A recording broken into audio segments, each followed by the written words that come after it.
Fellow Toastmasters and guests, my topic is change the way you look at things.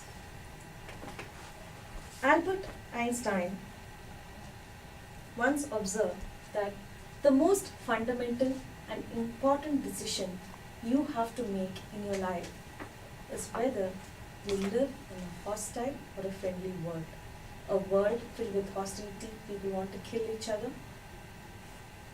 This is from the way you see the world is what you get to in your life. This is from a great scientific mind and not a mere fact. Here's a situation in your life. You have reached your house. You have your car keys in your hand. As soon as you enter the house, the power goes off. You stumble around in your living room. You drop your keys. You keep searching for your keys. You don't find them. And you realize that you're not going to find them in the dark. You see outside, the street light is on. An idea goes in your mind. I'm not going to stand here and search in the dark. I'm coming here. There's street light. I can search here for my keys. So you're searching for the keys here for some time.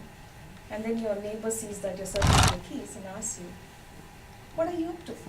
You say that, I'm searching for my car keys. So he also joins you. Both of you are searching here under the street light for your keys. You keep searching for some time, and then your neighbor finally asks you, where did you say you lost your keys? I say that I lost it in my house. Doesn't make any sense. You lost the keys in your house and you're searching for them under the street light. You see that doesn't make any sense searching in the dark. Well, we all laugh. It's very silly, but this is what we do. For a problem which is located inside, we try to find a solution outside. What appears as a huge problem for one person appears as an insignificant one for another. How can two people experience the same problem but see it differently?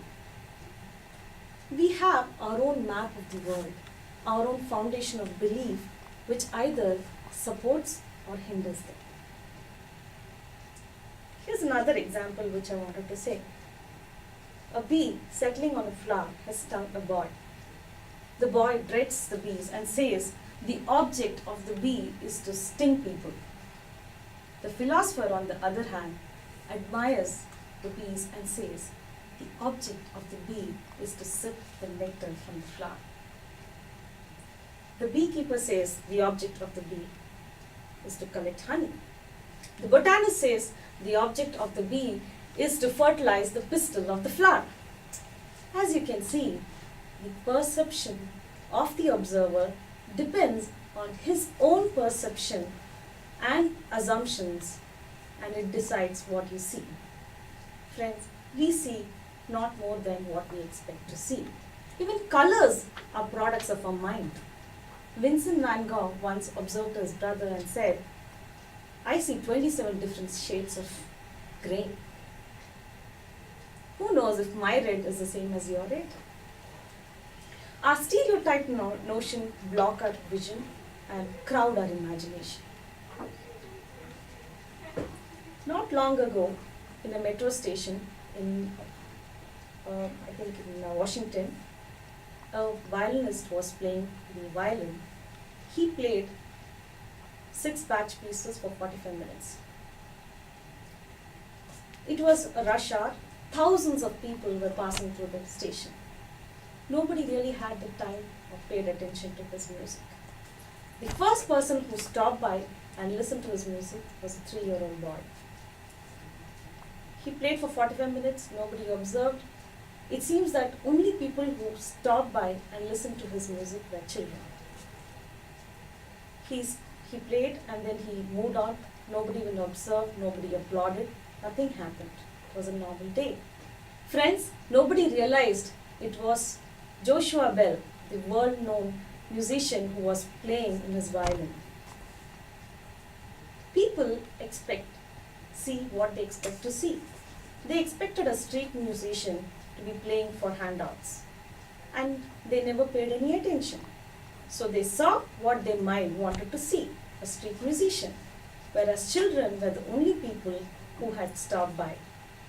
Kudos to the children who had the creativity to understand that they were listening to extraordinary music. So it seems that a little bit of thinking can prime you to perform either better or worse in situations. So the next time you face something negative or something challenging or life transforming, before you become angry, frustrated, and you personalize that situation saying that God, it must be against you, think about it. Look for the positives. There is always something to be grateful for, even in the worst circumstances. So once you find the positives, focus and dwell on them. If you do with full earnest, you will find a calm come over you and you get renewed strength to move on from that situation. So my dear friends, change the way you look at things. The things will start looking different for you. Thank you.